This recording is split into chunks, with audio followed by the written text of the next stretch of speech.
In class, we had been looking at the works of Marcel Duchamp, a Dada artist who had begun his career as part of the Cubist offshoot group called the Golden Section. This is also known as the Puteaux Group in France in 1912, and then emigrated to the United States in 1915 during the war, where he was at the center of the Dada movement in New York. And while there, he develops rather radical ideas about what is art and what is the artist's role. And in fact, he undermines most of traditions in doing this. So on the left, he's found a postcard of one of the most famous paintings in the world, and signs it himself, alters it as well, gives it a mustache and a beard, gives it inscription with erotic overtones, and this is enough for him to make it his own. What does the artist do? The artist designates that which is art. On the right, from the National Gallery, a work of art that he did nothing more than simply design. He hired a professional carpenter to carry out his designs, hired a leather worker to provide the shined patent leather panes in the windows, and then signed it again, this time with a pseudonym, again calling into question the traditional role of the artist. After moving to New York, he sets about working on his most ambitious project, at least up to that point. The bride stripped bare by her bachelors, even over 9 feet tall. Huge pieces of industrial glass within an industrial frame. And what Duchamp had done was to draw on various materials the designs that you see, and then sandwich them between 2 panes of glass.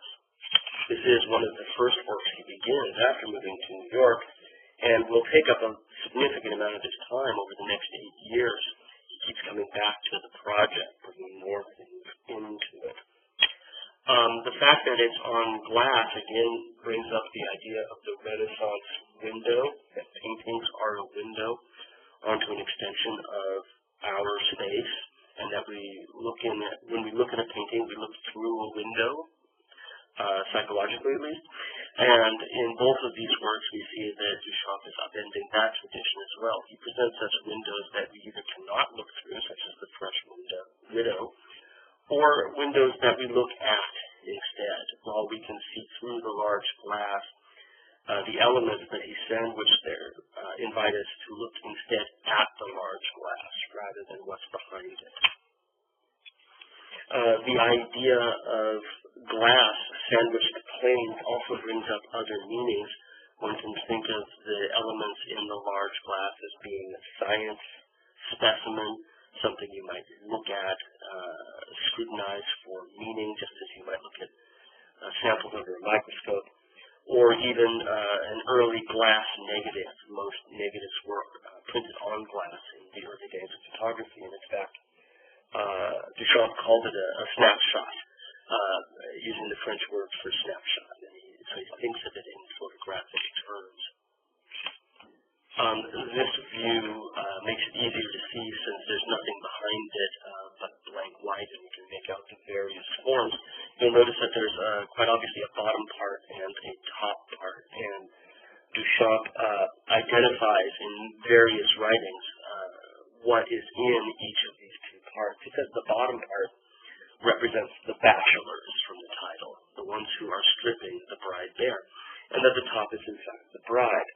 And we'll look at these different elements and what they seem to be based on what Duchamp explains himself.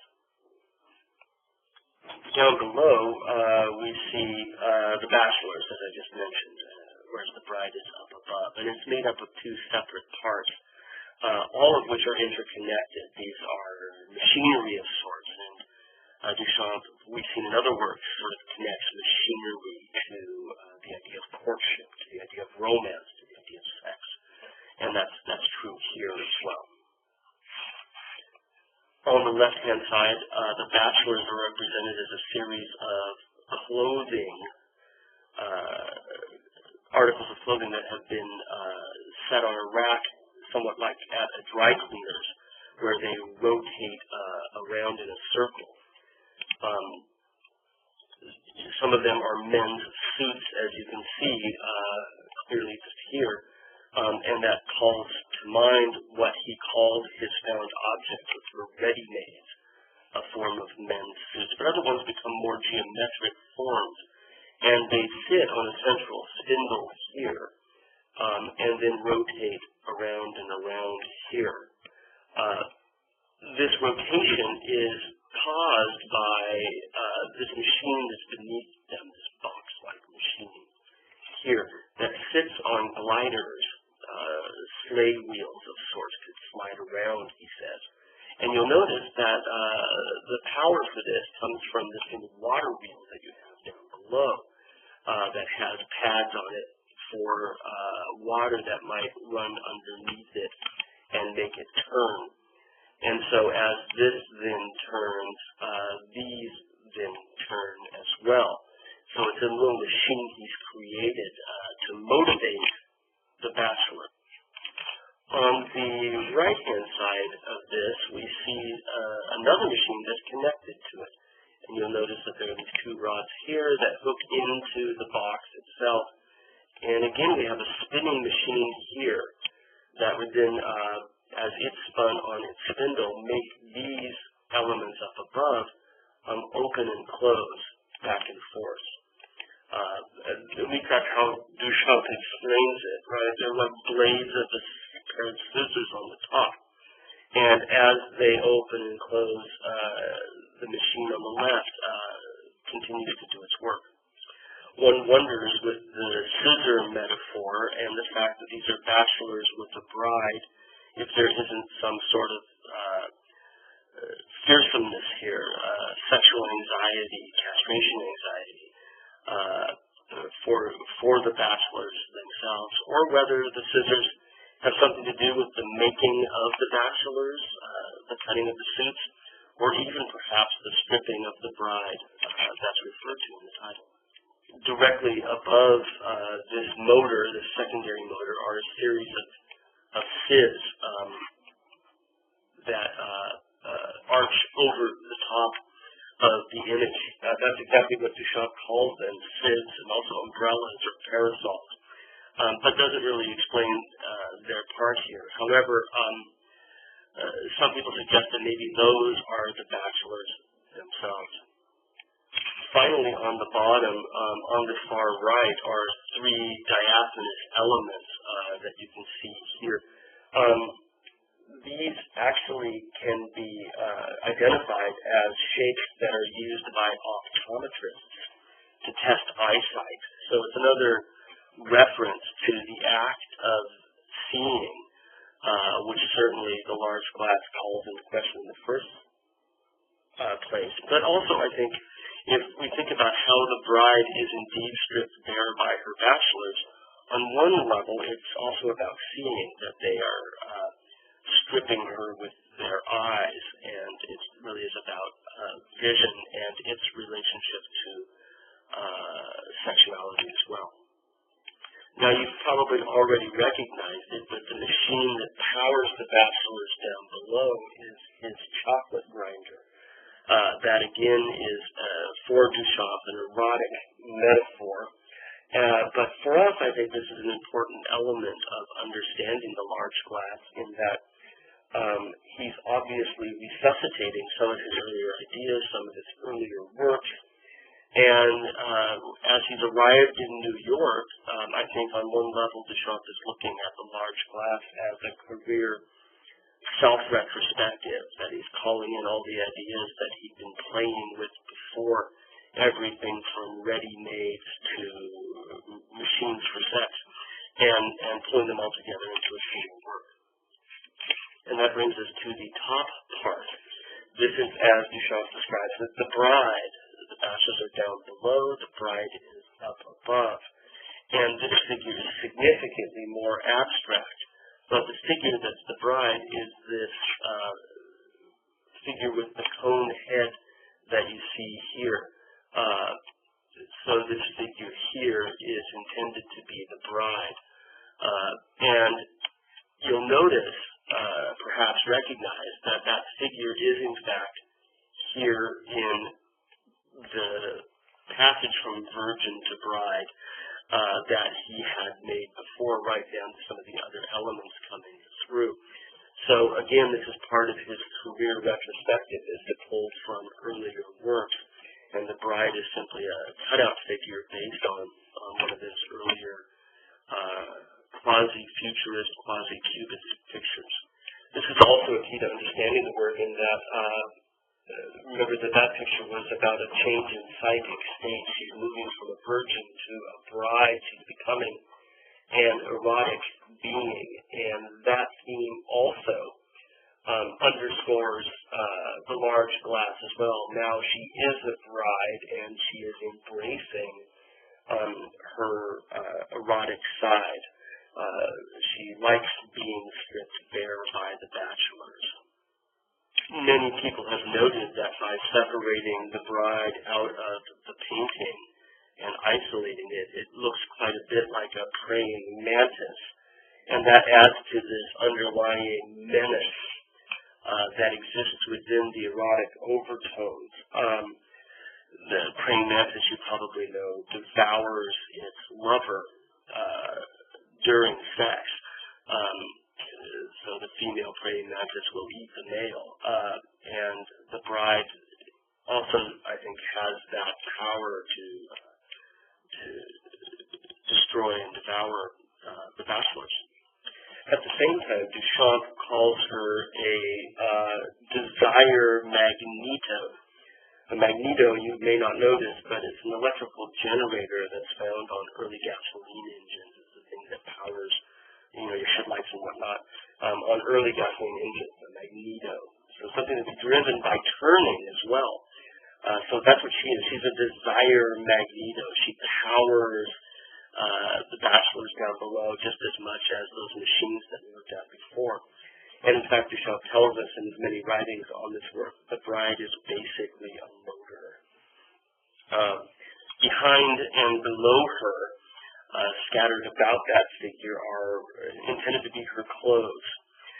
So she is now bare. She is revealed to be what she truly is, which is this monstrous praying mantis-like figure, and those are her clothes draped around her. Duchamp again says that she accepts being stripped by the bachelors because she is the one who supplies what he called the love gasoline, which he said was a secretion of her sexual glands, and it's all kind of crazy fun in its way, and that she gives the love gasoline to the sparks of the electrical stripping, right? So that brings in that magneto idea as well, right? So she knows she's done this. She's tempted them, and she's pushed them to strip her bare with her eyes, or maybe in reality. This much is left somewhat unclear. But you'll notice all the machinery metaphors. That's something we've seen quite a bit in modern art, is this interest in the human being becoming a machine. And that idea that she is a motor that provides love gasoline adds to the largest element up above what Duchamp says is the most important element, which is this large cutout with three squares seemingly cut out of it. The squares were random shapes. He dropped pieces of paper onto the larger piece of paper and cut out where they had landed. But the idea of a piece of paper with holes cut in it brings to mind very much a standard engine part, which is a head gasket. This is between the pistons and the top of the engine, and the pistons is in fact where gasoline combusts, where it meets the spark and explodes and drives your car forward. The gasket keeps the gas in and the air out of there, keeps the oil where it needs to be, and you have to replace it from time to time. And here we see a head gasket, and we can see that Duchamp's work is in fact very similar to that. That said, Duchamp calls it a halo, and the result of the bachelors having stripped her. He says it's the single most important part of the painting, and the sum total of all of her, what he calls her splendid vibrations. It represents her desire. It is a symbol for the blossoming of the virgin who has reached the goal of her desire. So even though it's filled with abstract forms and many references to motors and machinery. It really is all about sex, as much of Duchamp's work is about eroticism and desire. And even though he offered all of these different explanations at the end, he said it was also a work of art that could not be analyzed by logic. Remember that this is Dada after all. And remember that just at the time he began working on this, he had made that proclamation about whether or not we can make works of art that are not works of art. The last bit Dada-wise about this work is the Dada idea of chance. Even though there's quite a bit of front-loaded meaning and work and precision in this, there is also an element of chance. When he sandwiched the glass together, he trapped dust particles inside on purpose. And then 8 years later, when he was transporting it to a show, the workmen dropped it, the movers dropped it, and the glass cracked with the splinters that you see now. And at that point, Duchamp looked at it and said, you know what, now it's finished. So he's embracing that idea, that Dada idea of chance. These explanations that I've been giving you about the large glass were published in 1934 as part of a limited edition lithograph reproduction of 94 documents that led to the creation of the large glass. And so you can see many of the elements we've been talking about already. There's photos of the large glass, there's Duchamp's own notes, some of his prep drawings. You can see the chocolate grinder, the optometrist's forms, the rack suits that are the bachelors, they're all here. Here's the detail of Duchamp working with another work where he plays with the idea of the glider that propels the men's suits. This is also in Philadelphia, the work itself is. And there's Duchamp himself working on it. This is part of the boîte en valise, the box in a briefcase, if you will. And like I said, reproductions of his different ideas. There you see the cones over the top of the chocolate grinder and some of his words scattered around it. And then the box itself has the title of the work, but in French, his native tongue, La mariée mise au nu par ses célibataires mêmes, the bride stripped bare, made nude by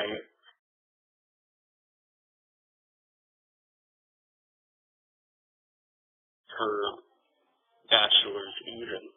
And this cover gives another clue to Duchamp's ideas. Remember that he sees this as a career retrospective of sorts, even though it's relatively early in his career. It's very self-referential.